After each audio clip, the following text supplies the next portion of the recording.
virtual campfire. I'm with Benni Sack, and I'm really excited because I met Benni around a real campfire. And that was, it was a campfire that was very unique, and we heard a lot of close encounter stories. We heard lots of pretty far out there things. I kind of found my people, I feel like.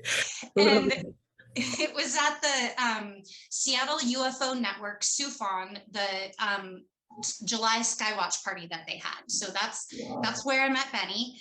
And during that weekend, I got to hear her close encounter story. And so now I'm really excited because you're going to share it with everybody. The first thing I saw, Krystal, was your copper pyramid, and Jason came out and I was like, man, you really went for it. You got a copper pyramid? He's like, oh, that's my wife's. Like, he did not want to be directly associated with the copper pyramid, which is funny because, you know, he'd be doing the frou-frou. You know, he's into that. Totally. And you can't fool me, Jason. You can fool me about your age, but you can't fool me about your copper pyramid experience. Because I was worried because my recent experience and my recent exposure had been in the CE5 group, which works so hard on cultivating the metaphysical and the esoteric aspect of contact, that I was worried that I was going to run into, you know, more of like what I was talking about, where people are really fear-based. I definitely didn't want that. Right. So when I showed up and you're like smudging stuff and I'm like, okay. And then, you know, I don't want to speak too much about like the personal interactions that I had with some people because I want them to keep their anonymity if they wanted to, but the broad range of experiences that I never thought that I would meet people personally that had that level and depth of experience to share about their own personal contact felt super miraculous to me. And then that they were just such happy people, you know, doing their like Elaine Bennett dances and just like having such a goofball, wonderful experience. And then people who didn't even know they were into it. And then they just showed up and like, oh, it turns out I am into this, you know, like just having that kind of like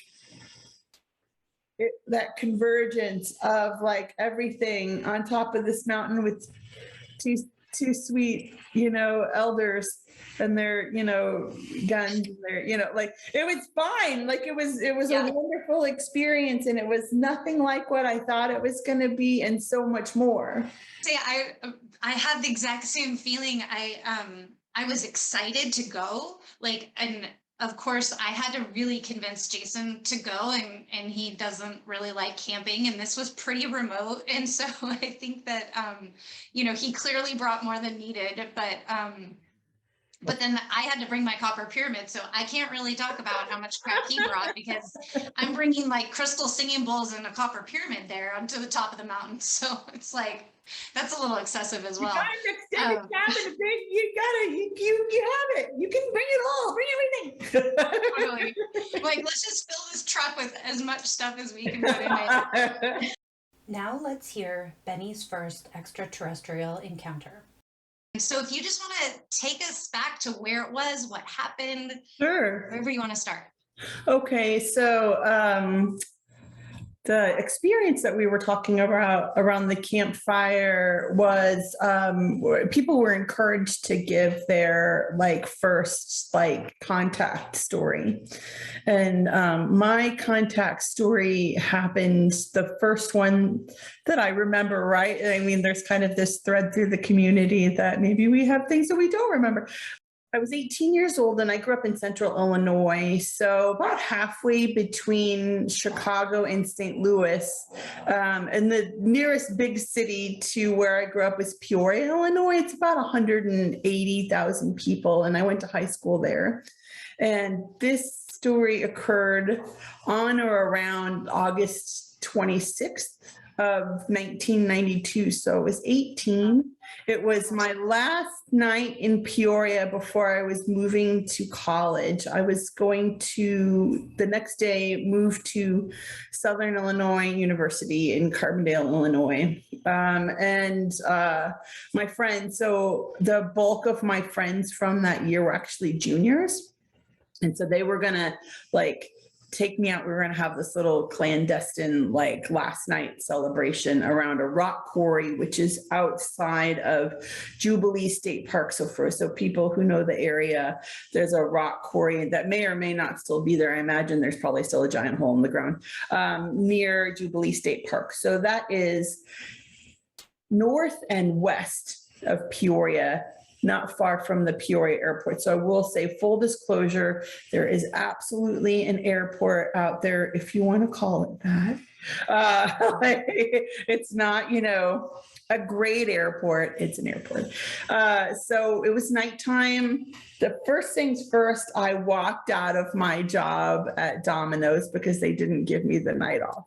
And so I was 18 years old, and I just didn't understand karma then, which I have like reaped that karma about 1,000 times in my own business since then. So there you go, Dominos, I got mine. I walked out because I wanted to spend time with my friends, and he was supposed to let me off early, and the other person didn't show up. And so I was working overtime on my last night in town, and I was just like, sorry, peace out, left my shirt in the office, I'm out. So my friends came, he did tell me to go fuck myself, which was nice of him and probably appropriate. So I walked out with my friends, and so Brian drove. So I don't remember exactly what kind of car Brian had, but it was like a late model car, like an older car, like kind of a junky car, but not a great car, but also not quiet. And we were, we got, however they got the beer. I don't know how they got the beer. Sorry, Dad, we drank. We drove out of town, on 74, and got off at the Kickapoo exit and drove north towards Jubilee State Park. So we're driving north on that road. It's dark, it's nighttime. Even in the summertime in Illinois, the sun goes down a lot earlier than it does in Washington. Krystal and I are in Washington, and the sun stays out super late in the summertime and goes down super early in the winter. So we said, it was like 9 o'clock-ish, but it was dark out. It was like black dark. And we're rolling north up this road, and we see this thing, and it is just stationary, as if it were sort of like a helicopter, but it wasn't helicopter shaped at all. And I want to say it was about 75 to 100 feet off the ground. It was close to the ground. And we saw it, and I said, Brian, what the fuck is that? He's like, I don't know what that is. I don't know what that is. And as we roll towards it, it's not going anywhere. Like, we stopped the car on the road. It's a country road. So, and it's nighttime, even in the summertime, there's probably no one coming. Right. Just stop in the road. And my memory kind of points me like up and to the right, about 100 feet in the air. And I said, Brian, stop, turn off the car. So we turn off the car, and we roll down the windows, and we look up, and we see this thing that the best way for me to describe it is it was like a floating piece of it was a wedge triangle. It sort of from underneath looked like a thick piece of pizza with a bunch of multicolored lights underneath it. And it wasn't, I know that in some circles there's a triangular craft that's reverse engineered. This was not that craft. It was a floating piece of thick pizza with multicolored lights on it, and it was not making any sound at all. It didn't make So that was your first Domino's karma that came from just the floating pizza. Dominos sent their secret space program technology to harass me on the way to Jubilee State Park. I knew they were part of the conspiracy. No, but we were just like frozen for a minute. Yeah. Because that first time that you have a really serious hit of ontological shock, you think you might poop it. You're just like, and then all of a sudden I snapped out of it and I was like, Brian, we need to go. We need to go right now. We didn't even roll up the windows. He just threw it into drive and we took off. And we were looking behind us and I remember, yes, go ahead. Oh, when you took off, were you going towards it or were you going, like away from it? Away from it, for sure. We were going away from the vehicle, whatever it was, this silent floating thing. It didn't follow us, but Fran was like, it's gonna follow us, it's gonna follow us, keep driving. We were all like scared. We went to the quarry to kind of like have a what the fuck check-in. And we're like shaking and drinking terrible beer out of aluminum cans. And yes, Fran is fully freaking out. And she's like, what she said was, we need to make foil hats for our heads because the aliens can read our minds. So, and I was like, I don't think they can do that. Can they do that? I don't know. Like, I don't think they can do that. They're not going to be here, right? They didn't follow us. And they did it. Like, we did not have any more. And I want to be clear that, to the best of my knowledge, we didn't have any like missing time incident or anything like that. It was really just like, we saw something really, really strange that we could not explain, that may, or, having talked to and listened to like hundreds of contactees over the years, I know that some people have bookmark experiences throughout their lives. And so, but this was my first close encounter ET experience. And it wasn't a third kind or anything. We never saw any beings. We never had any, to the best of my knowledge, we did not have any messages conveyed. There really wasn't an energetic conveyance of any kind. It was just like, hey, guess what? There's this weird thing. Let me just show you this weird thing. Yeah. Oh my God, there's a weird thing, I don't know. I don't remember if I came home and told my parents what happened. I feel like I didn't tell them what happened. I feel like I didn't tell anybody what happened. And to the point where when Fran and I last saw each other Christmas of 2016, I was like, Fran, did that happen? She's like, I remember it happened. So, Fran and I are normal people. We're not on psychiatric medication. We're not, we're not like delusional folk. Like she's a great mom. I'm a great mom. We've both held down jobs. Like, this is not a crackers person. And I think that it gets, sightings and things that involve ontological shock get played down a lot. And I tried to wrap my head around why people do it. And I really feel like there's two kinds of ontological shock in people. And I think the first kind of ontological shock is, well, I don't know what I saw, and move on. Like, they just drop it like a hot potato. Like, I'm never touching that subject again. I don't know what it was. Let's not talk about it. And then there's the person who is me that's like, this opened a whole new chapter of my life that I can't close ever.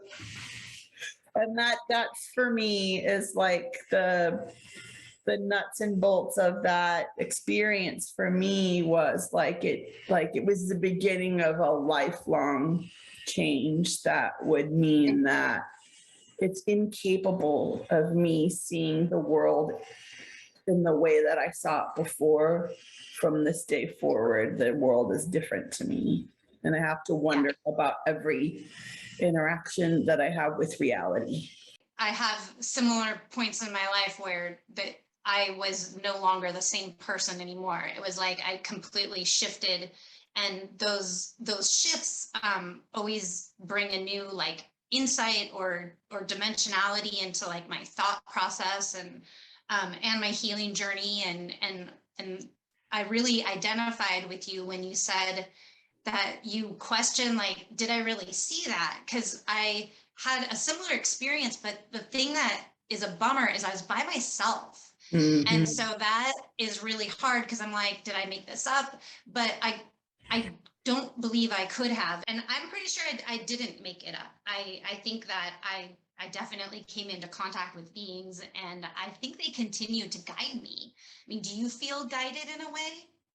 Oh, yeah. It's hard for me to quantify all the ways in which serendipitous occurrences happen for me on a very regular basis. It is now a part of my daily driver. Like I can't separate the esoteric from the realistic in my world anymore, and nor do I choose to. And I don't try to live my life any differently than that.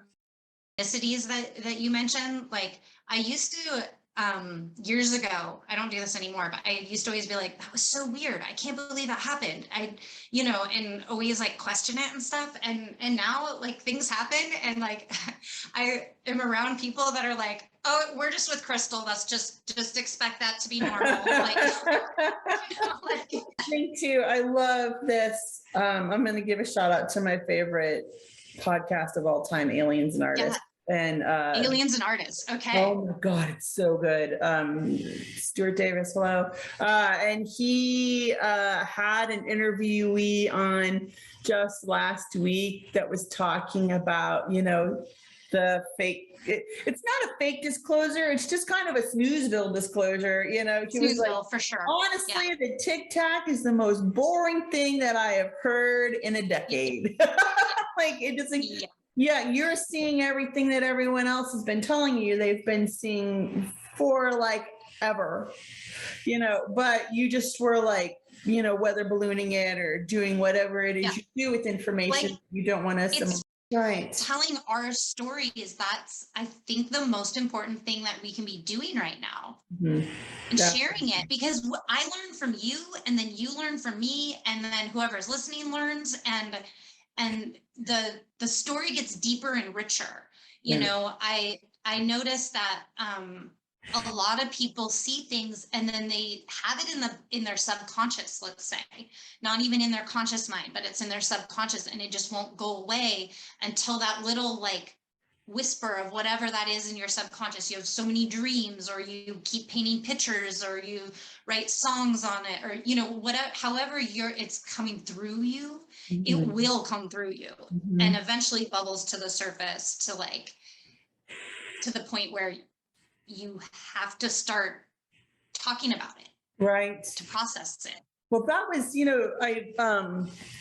I take in a lot of information from Jacques Vallée, and I don't know if you know who Jacques Vallée is, but he, for people who don't know who Jacques Vallée is, if you've ever seen Close Encounters of the Fifth Kind, the French scientist in that movie is basically based off of Jacques Vallée. And Jacques Vallée was one of the consultants for the film, as was J. Allen Hynek, who was part of Project Blue Book, during the late 60s, early 70s. And inherently, Jacques' biggest problem with Spielberg's treatment of the film is that it really doesn't go deeply enough into the high strangeness of contact, because we assume, and Spielberg portrayed, that these are extraterrestrial beings, and they very well may be, and we don't fully know.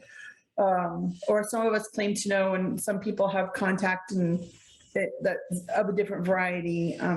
Personally, I don't know. But what I will say is this: after reading a lot of Jacques Vallée and taking in a lot of his work, I would say that the chances are equally good that these are human beings from another time period or another plane of existence, that these are ascended masters that are coming to us in physical form to try to help us. There's a number of avenues that are unexpressed in the creation of that film, but I do deeply appreciate that they made any attempt at all to talk about people's psychic contact. And, you know, with the repetition of the songs, with the repetition of the shape of the Devil's Tower, with that like inner, like, I cannot stop until I get there. Why can't these people stop? Well, they've been given a message and it's not for us. Yeah. It's not for the government. Like you were saying, the repetitions help because they're remote viewing to us, you know, so we have to bring them in our minds to us. So like those things do help. You know, whether it's a song or a location, whatever you're using to call out, it's got to be really solid in our minds. That's right. And it's not radio waves. No. P.S. It's not radio waves. You know, it's heart waves. Right. Absolutely. Yeah. I mean, there are credible government resources of an anonymous nature who have been aboard craft who will tell you that it responds to thought, it responds to touch, it responds to bio and energetic feedback. It's not like a control panel on a plane with like a bunch of levers and flips. And, you know, yes, there are screens, but the screen responds to your thought. Like if you think about the moon, you're going to see a picture of the moon, you know, like, and it's like it hadn't occurred to us that was the way to go. And I'm not sure how I specifically come down on overt, on whether we have been overtly separated from our consciousness or not. I think that the human experiment has to be somewhat separated from their source in order to get the experience that we need to get through the contrast. I think that is important. But I also am not sure about, like, you know, there are folks that believe in, you know, an overarching nemesis that is about suppression. I tend to think it's just that there are some beings that bend towards the light and there are some beings that bend towards themselves, but not in the way that self-love or self-discovery, they bend towards separateness.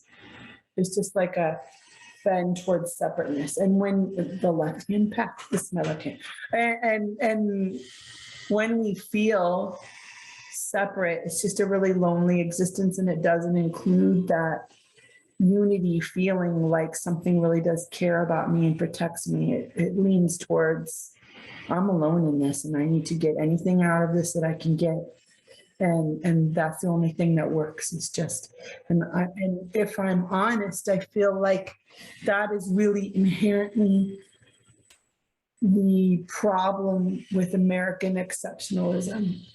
That we're so fucking special as individuals that we don't need to do what anyone else tells us to do. And the fact is, it's not about not being able to do what you want to do. In fact, if you feel more connected to people, you can be more personally expressive than you ever have been, but you're multiplying the source with that individualism as opposed to